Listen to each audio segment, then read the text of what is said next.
खुशियों की है जुबां, चल दे तू चल दे कारवां, वो है जहां लगती है जैसे आसमां, वो है यही वो रोशनी, तेजस्विनी तेजस्विनी तेजस्विनी तेजस्विनी तेजस्विनी तेजस्विनी तेजस्विनी। नमस्कार, स्वागत है आप सबका कार्यक्रम तेजस्विनी में। आपके साथ मैं हूं ममता चोपड़ा। जीवन तो सभी जीते हैं, लेकिन ऐसे लोग बहुत कम होते हैं जो किसी मकसद के साथ जीवन जीते हैं, और मकसद भी ऐसा जो घर परिवार तक ही सीमित ना रहे, बल्कि उससे बहुत आगे मानवता की भलाई तक उसका विस्तार हो सके। हमारी आज की तेजस्विनी ऐसी ही एक महिला वैज्ञानिक है जिन्होंने बच्चों के डायरिया से होने वाली मौत को देखा और उसके बाद रोटा वायरस को बनाने में अहम योगदान भी दिया। 3 दशक तक आप ऐसी ही बीमारियों से उनके हल निकालने की समस्या के समाधान में जुटी रही हैं, और आपके अनुसंधान के बल पर ही रॉयल सोसाइटी ऑफ लंदन ने आपको फेलो के तौर पर 2019 साल के लिए चुना है। एक बहुत बड़ी उपलब्धि मानी जाती है ये, क्योंकि रॉयल सोसाइटी ऑफ लंदन में न्यूटन, आइंस्टाइन, फेराडे जैसे साइंटिस्ट हैं जिनको फेलो के तौर पर अभी तक चयनित किया जाता रहा है। आप हैं translational health science and technology institute Faridabad के executive director doctor Gagandeep Kong.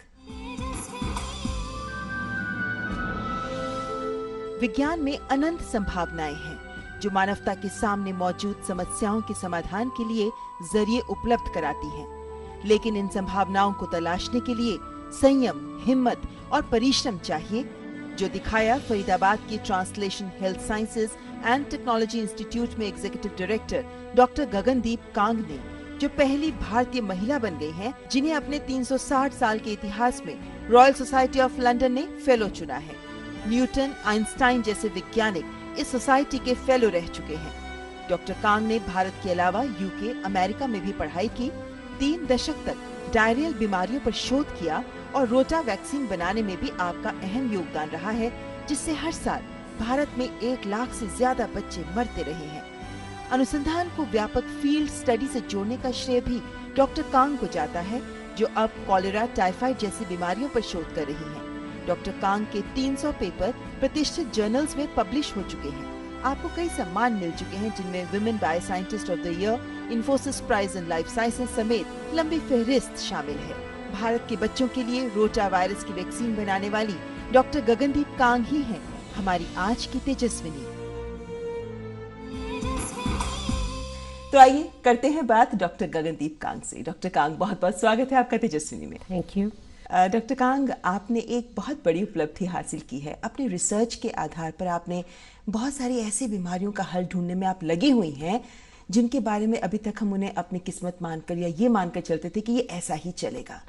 Royal Society of London में फेलो के तौर पर चुने जाने के आपके लिए क्या मायने हैं? एक वैज्ञानिक के तौर पर आपके जीवन को कैसे बदल सकती है ये फेलोशिप? ये फेलोशिप मेरे जीवन को नहीं बदलेगी, पर ये जो रिकग्निशन हमें दिया गया है, ये मैं समझती हूँ कि ये भारत के लिए बहुत ही महत्वपूर्ण है।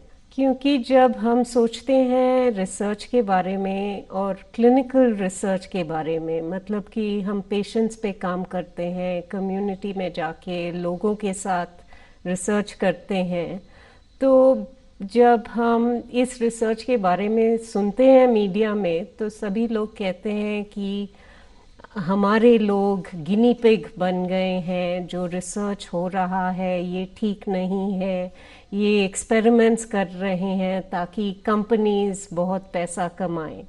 कभी लोग ये नहीं सोचते हैं कि भारतीय रिसर्चर जो काम कर रहे हैं हमारे अपने लोगों के लिए कर रहे हैं, उनकी सेहत को सुधारने के लिए कर रहे हैं। और जब रॉयल सोसाइटी ने ये रिकग्निशन मुझे और मेरी टीम को दी, तो ये भारत की रिकग्निशन है। बिल्कुल ठीक कहा आपने, और यहाँ दर्शकों को ये बताना बहुत ज़रूरी है कि आप भारत की ऐसी पहली महिला हैं जिन्हें रॉयल सोसाइटी ऑफ लंदन में फेलोशिप मिली है, और 360 साल का इतिहास है इस सोसाइटी का।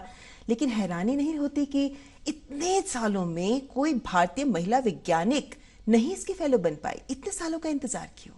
क्योंकि आप अगर विज्ञान के बारे में सोचते हैं तो ज़्यादातर आप हमारे इंस्टीट्यूट्स में देखिए तो ज़्यादा महिलाओं मिलती नहीं है। आप देखिए इसरो में आजकल हमने देखा हुआ है कि बहुत सारी लेडी साइंटिस्ट्स हैं।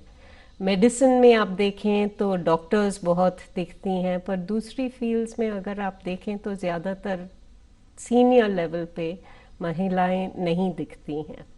तो अगर आपको अपनी फील्ड में एडवांस करना है, you have to become a senior leader, और लीडरशिप हमें दी नहीं जाती है। बिल्कुल ठीक कहा आपने। और इसी वजह से आज जब आप हमारी मेहमान बनी हैं तो हमें उम्मीद है कि आपकी बात सुनकर, आपके जीवन गाथा सुनकर बहुत सारी ऐसी भारतीय महिलाएं होंगी जो प्रेरित होंगी कि हाँ नहीं, बाधाओं को पार करते हुए हम आगे बढ़ेंगे।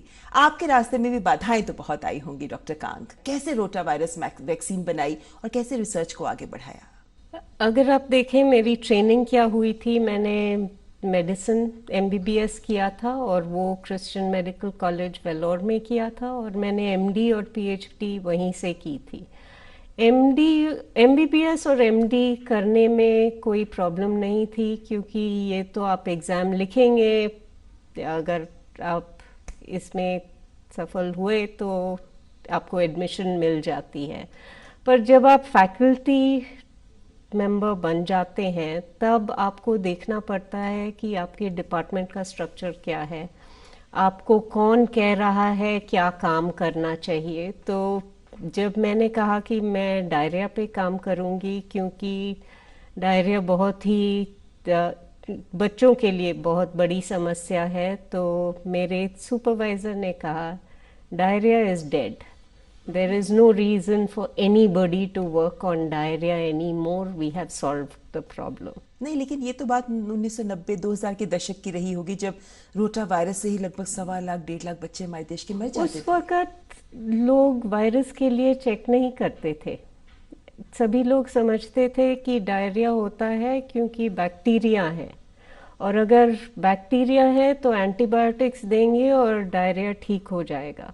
पर वायरसेस पे एंटीबायोटिक्स काम नहीं करते हैं, और लोगों ने ये टेस्ट था नहीं, तो लोगों को पता भी नहीं था कि रोटा वायरस कितना बड़ा प्रॉब्लम है। जैसे कि आप देखें, अब हम जानते हैं कि अगर बच्चे अस्पताल में एडमिट होते हैं डायरिया के वजह से, तो 40% रोटा वायरस कारण है, पर उस वक्त लोगों को ये नहीं पता था। तो मेरा पहला रिसर्च यही था कि सभी को दिखाना कि रोटा वायरस इतनी बड़ी प्रॉब्लम है। तो आपके सुपरवाइजर ने तो पहले ही आपको रोक दिया, फिर कैसे आगे बढ़ी? जब आप कहते हैं कि मुझे इस चीज़ पे काम करना है, मैं ये काम कर लूँगी, पर मुझे ये भी करना है। अच्छा। तो उन्होंने उस वक़्त कहा कि अगर आप अपने पैसे लाते हैं, अपने आप काम करते हैं, मेरे टाइम पे काम नहीं करते हैं, तब कर सकते हैं। लेकिन रिसर्च की जैसे हम बात करें तो आजकल हम देख रहे हैं जैसे केंद्र सरकार भी रिसर्च को बहुत प्रोत्साहित कर रही है। PhD के लिए भी फेलोशिप, प्रधानमंत्री की ओर से भी फेलोशिप योजना लाई जा रही है। क्या आपको लगता है कि ये जो तमाम कदम उठाए जा रहे हैं, इससे वो बाधाएं पार हो पाएंगी जो आपने सही या आपने जिन मुश्किलों को देखा? नहीं, इस गवर्नमेंट में अगर आप देखें तो रिसर्च की रिकग्निशन अब ज़्यादा हो रही है और फेलोशिप्स ज़्यादा दी जा रही हैं। पर भारत में ऐसा होता है कि जब आप रिसर्च के बारे में सोचें, और जैसे कि जो रिसर्च मैं करती हूँ ये पब्लिक हेल्थ रिसर्च है, सार्वजनिक स्वास्थ्य के लिए रिसर्च है, और जब आप ऐसा रिसर्च करते हैं तो जिस PhD के प्रोजेक्ट और 3 साल के प्रोजेक्ट दिए जाते हैं, ये जो प्रॉब्लम्स हम देख रहे हैं ये हल नहीं कर सकते हैं, क्योंकि जो प्रॉब्लम्स हम देख रहे हैं ये बहुत सारी बड़ी प्रॉब्लम्स हैं और इनके लिए बहुत टाइम लगता है। तो एक ग्रुप को काम करना पड़ता है, एक अलग साइंटिस्ट को नहीं। मतलब एक अलग से प्रोजेक्ट के तौर पे इसको हैंडल करना पड़ता है। इसको प्रोजेक्ट बनाना पड़ता है और लॉन्ग टर्म प्रोजेक्ट बनाना पड़ता है। जो 3 साल की फेलोशिप्स होती हैं वो लेबोरेटरी के लिए ठीक रहती हैं, पर पब्लिक हेल्थ के लिए ये सूटेबल नहीं है। डॉक्टर कांग, आपने जब रोटा वायरस वैक्सीन बनी उसके बाद भी आपने काफ़ी अपना काम आगे भी बढ़ाया रखा। आप लंदन भी गए, आप यूएस भी गए, उसके बाद आप वापस भारत भी आई। जबकि आमतौर पे हम देखते हैं कि हमारे वैज्ञानिक विदेश जाते हैं तो वापस रुख नहीं करते हैं। ऐसी क्या चीज़ थी जो आपको वापस देश लौट लाई? जब मैं इंग्लैंड गई और फिर यूएस गई, दोनों प्लेसेस पे मैं सफल रही, क्योंकि इंग्लैंड में मुझे रॉयल कॉलेज ऑफ पैथोलॉजी की मेंबरशिप और फिर फेलोशिप मिल गई। और जब मैं यूएस में थी तो जो काम मैं कम कर रही थी उसके लिए मुझे एनआईएच से ग्रांट मिला, और वो ज़्यादातर बहुत लोगों को नहीं मिलता है। तो मैंने उस वक़्त सोचा कि शायद मैं यहाँ रह जाऊँ, यहाँ पे काम तो थोड़ा इजी रहता है, और जब आप अच्छा काम करते हैं तो रिकग्निशन भी मिलती है। फिर मैंने सोचा कि जो मेरी ट्रेनिंग हुई है ये पूरी भारत में हुई है, और जो काम मैंने किया है ये बच्चों की सेहत के लिए किया है।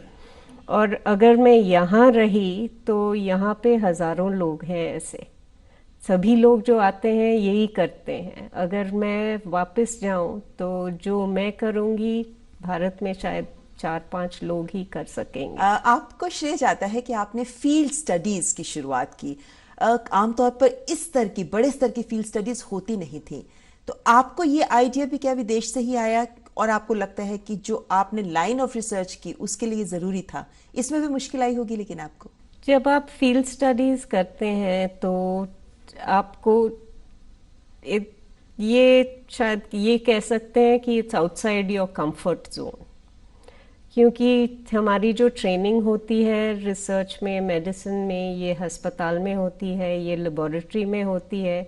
कभी ये नहीं सिखाया जाता है कि गांव में लोगों के साथ कैसे काम करते हैं, स्लम्स में जाके लोगों के साथ कैसे बात करते हैं। तो ये सब हमें सीखना पड़ा। जैसे कि रोटावायरस है, रोटावायरस के लिए ट्रीटमेंट रहती है रिहाइड्रेशन। रिहाइड्रेशन बहुत ही सिंपल ट्रीटमेंट है, चीनी और नमक मिला के पानी में पिलाने के लिए। पर जो स्लम्स में हम काम कर रहे थे वहाँ पे ये सभी का विश्वास था कि ये कोई अम्मा लगी हुई है, कहते थे। अच्छा। तो इसलिए कोई दवाई नहीं देनी चाहिए, पानी नहीं देना चाहिए, खाना नहीं देना चाहिए। तो हम उस वक़्त सारे जो फेथ हीलर्स थे, सारे जो रिलीजियस लीडर्स थे उस स्लम में, उनसे जाके मिले और उनसे कहा कि आपकी जो दवाइयाँ हैं, आपकी जो रिचुअल्स हैं, आप ये कर लीजिएगा, पर इसके साथ ये भी दीजिए। और उसके बाद 4 बार उनसे मिले और बताया कि देखिए आपके बच्चे इस वजह से मर रहे हैं। तो उसके बाद थोड़ा मॉडिफिकेशन हुआ, बदलाव हुआ उनके बिहेवियर में, और हमें ये सिखाया कि अगर ऐसा रिसर्च करना है तो अस्पताल में रहकर नहीं किया जा सकता है। तो जब कम्युनिटी को से इंटरैक्शन आपको करनी है, हमारी जो कम्युनिटी साइट है अब 1.5 लाख लोग हैं। इन लोगों से हम हर साल 2 बारी मिलते हैं, उनसे पूछते हैं आपकी फैमिली में कोई चेंज हुआ है, कोई अस्पताल में गया है, न्यू बर्थ्स, न्यू डेथ्स, सब कुछ हम डॉक्यूमेंट करते हैं।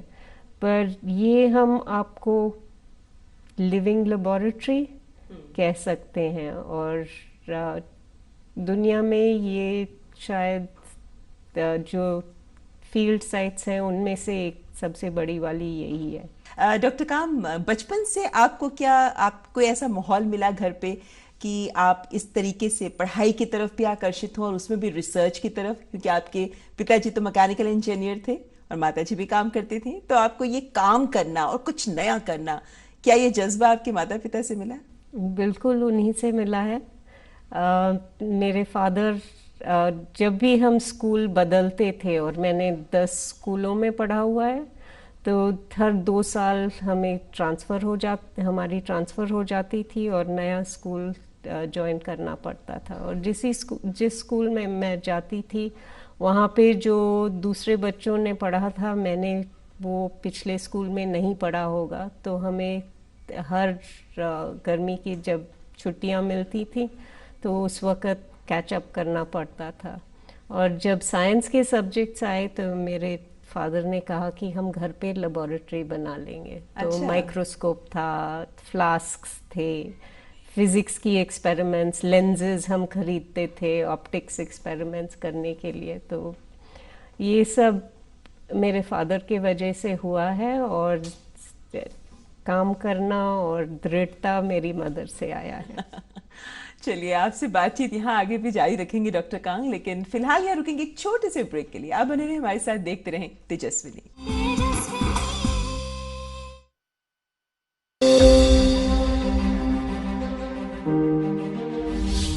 हिंदुस्तान एक ऐसा मुल्क है, अनेक प्रकार के लोग रहते हैं, बहुत से अलग अलग मजहब है, अलग अलग जाति है, और अलग अलग हमारा पोशाक है, अलग अलग हमारी जबान है। ऐसा कोई मुल्क दुनिया में नहीं है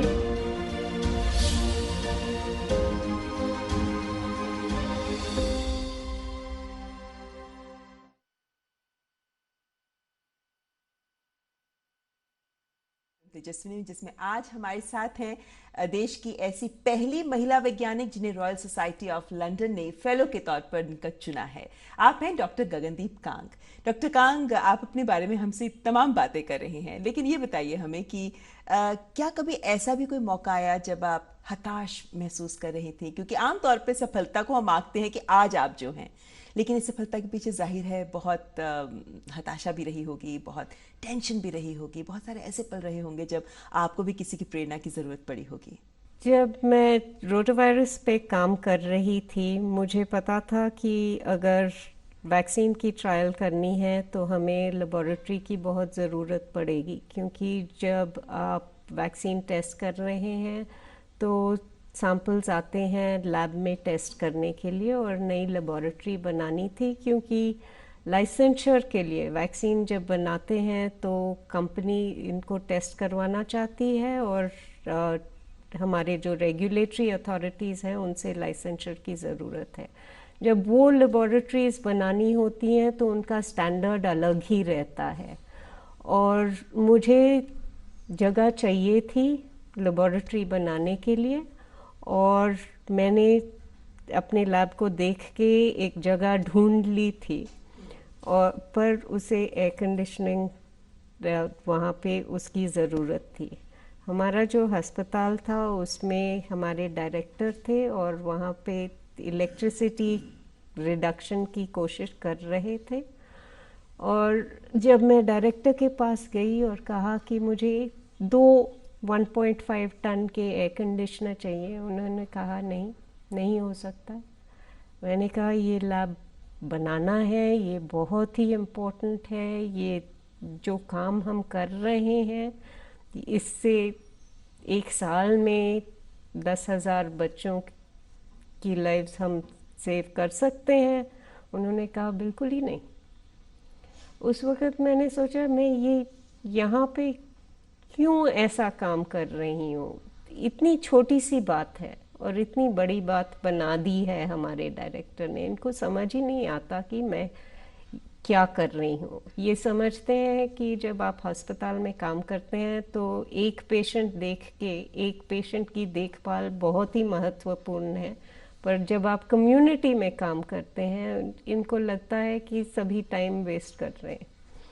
तो फाइनली सॉल्यूशन तो मिल ही गई, but that was probably the most depressing day of my life. I felt like for such a small thing. आज आपको लगता है कि कुछ माहौल बदला है?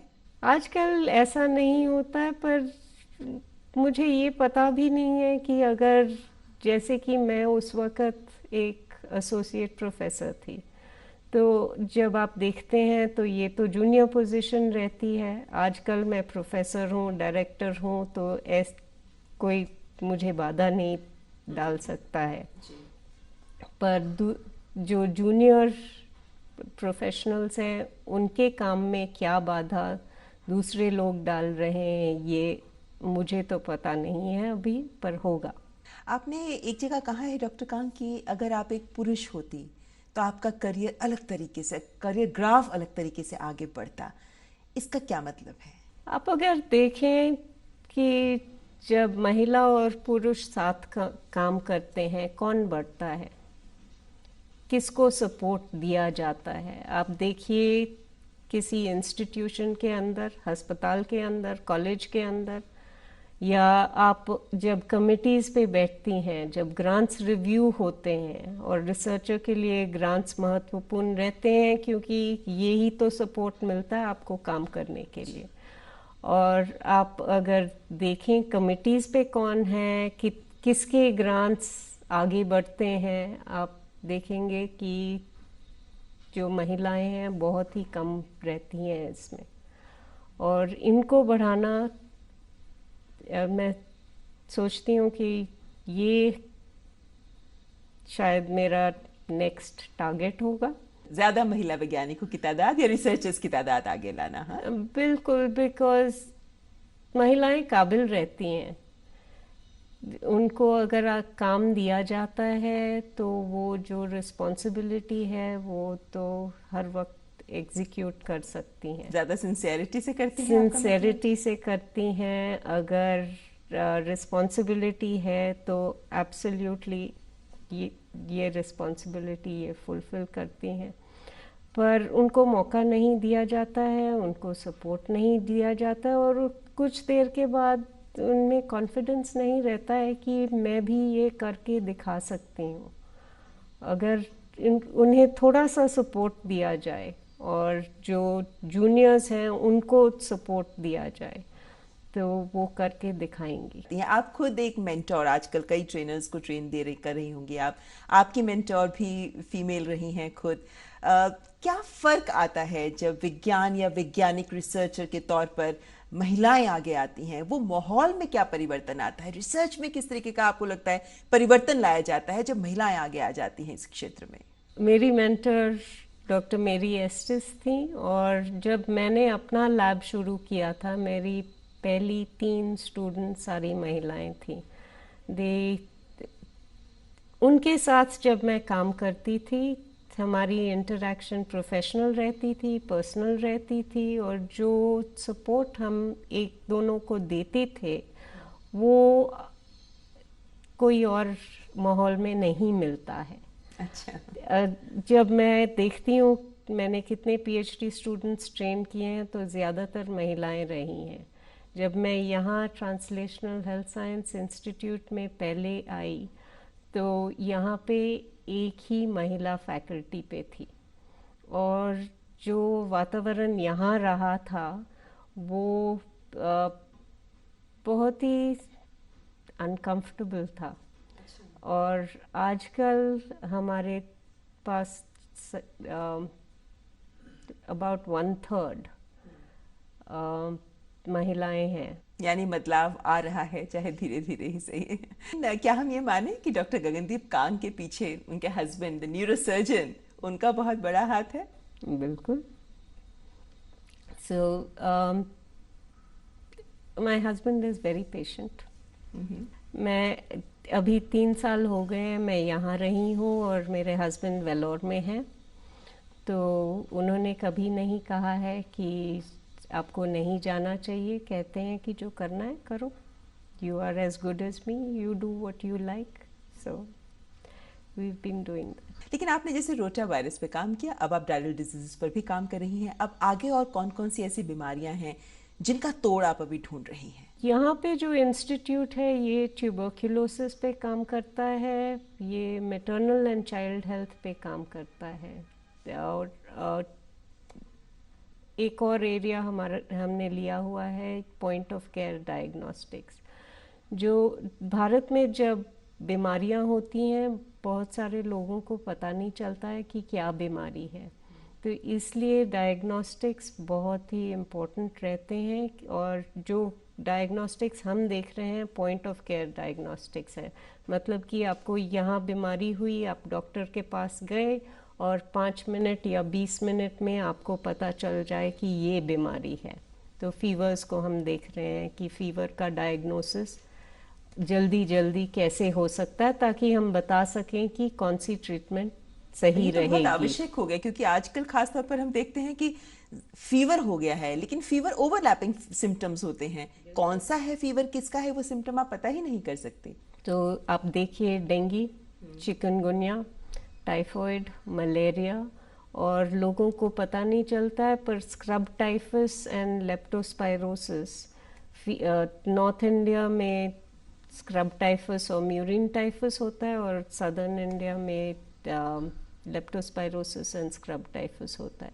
लोगों को पता नहीं है कि आपको कौन सी बीमारी है। अगर डेंगू और चिकनगुनिया है तो एंटीबायोटिक्स की ज़रूरत नहीं रहती है। अगर टाइफाइड है तो एंटीबायोटिक्स अलग हैं, अगर स्क्रब टाइफस है तो एंटीबायोटिक्स अलग हैं। तो डायग्नोस्टिक्स इसलिए बहुत ही इम्पोर्टेंट रहते हैं। आपने एंटीबायोटिक्स की बात की है डॉक्टर कांग, क्या कुछ खास बात आप हमारे दर्शकों को भी बताना चाहेंगे, क्योंकि एंटीबायोटिक का इस्तेमाल बहुत ज़्यादा आम हो गया है और इससे नुकसान ज़्यादा हो रहा है। बिल्कुल। जब आप देखें, एंटीबायोटिक्स तब यूज़ करने चाहिए जब आप जानते हैं कि आपको बैक्टीरियल इन्फेक्शन है, पर ज़्यादातर जो इन्फेक्शंस हमें होती हैं वायरल होती हैं।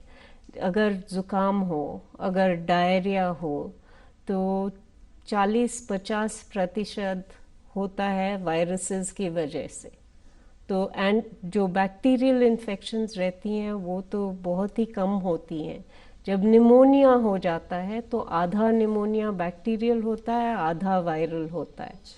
तो पर लोग एंटीबायोटिक्स की शुरुआत बहुत ही जल्दी करते हैं। ये तो डॉक्टर्स करते हैं ना, वो तो डॉक्टर के पास जाते हैं, डॉक्टर लिख के दे देता है। क्या डॉक्टर्स को भी ट्रेन किया जा रहा है या उनको भी जानकारी दी जाती है कि भाई इन बातों का ख्याल रखो? एंटीबायोटिक स्टुअर्डशिप अब की जा रही है और आईसीएमआर का एक बहुत ही बड़ा प्रयास हो रहा है इसके लिए कि एंटीबायोटिक्स तब इस्तेमाल करें जब ज़रूरत है।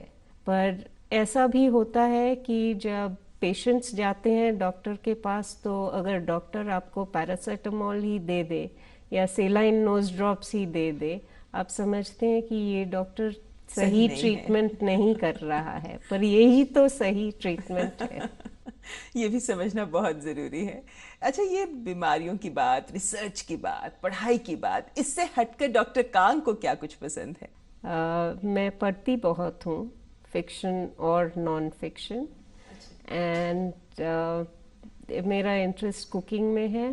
तो I like making Thai and Mexican food and very traditional Indian food. वैसे डॉक्टर कांग, जब भी वैज्ञानिकों से बात करती हूँ मैं, तो आमतौर पर ऐसी कुछ चीज़ें ज़रूर सामने आती हैं, लेकिन मेरे को ये क्यूरियोसिटी हमेशा होती है कि क्या कभी संगीत या डांस, इन चीज़ों की तरफ आकर्षण नहीं होता? मेरी माँ ने बहुत कोशिश की थी, मुझे क्लासिकल डांस सिखाया था, मास्टर रखा था म्यूज़िक के लिए, दोनों नहीं पटे। जी, लेकिन ये हुआ कि आप फिर उसके बाद पढ़ाई की तरफ ज़्यादा रुझान हो गया, और उसके बाद आज हमारे पास हैं डॉक्टर गगनदीप कांग, जिन्होंने जो इतना बड़ा और महत्वपूर्ण काम कर रही हैं। डॉक्टर कांग, बहुत बहुत शुभकामनाएं आपको आपके आने वाले काम के लिए, जिससे देश को बहुत लाभ होगा। Thank you so much doctor Kang, हमसे बात करने के लिए। Thank you.